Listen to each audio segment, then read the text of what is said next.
Bonjour à tous. C'est un grand plaisir d'accueillir le Premier ministre Kony et le ministre des Affaires étrangères Dupuy, ainsi que nos collègues d'Haïti. C'est un moment important pour Haïti, un moment important pour les nombreux pays, y compris les États-Unis, qui soutiennent fermement Haïti. Nous avons un Premier ministre, un ministre des Affaires étrangères, un gouvernement en place, et nous avons le Conseil présidentiel de transition qui a été mis en place.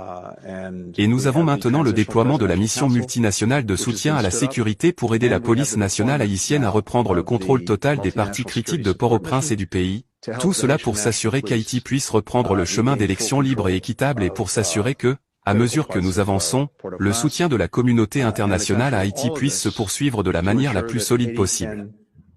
Le Premier ministre et son gouvernement dirigent Haïti à un moment absolument critique pour pouvoir faire avancer tout cela, mais il vient à Washington avec le soutien ferme des États-Unis et de nombreux autres pays, à la fois dans la région que nous partageons et bien au-delà, y compris, bien sûr, nos collègues du Kenya qui dirigent la mission multinationale de soutien à la sécurité en ce moment.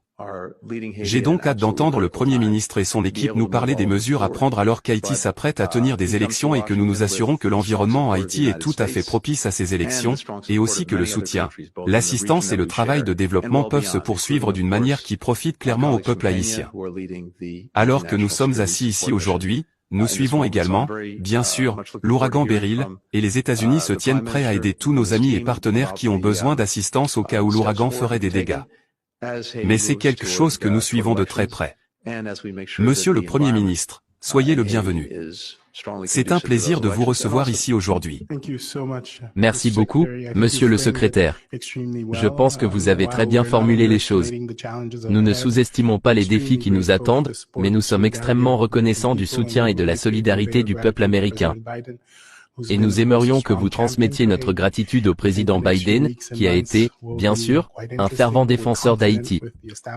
Nous pensons que les prochaines semaines et les prochains mois seront très intéressants, mais nous sommes convaincus qu'avec la mise en place du Conseil présidentiel et de ce nouveau gouvernement, nous serons en mesure de relever ces défis sans hésiter.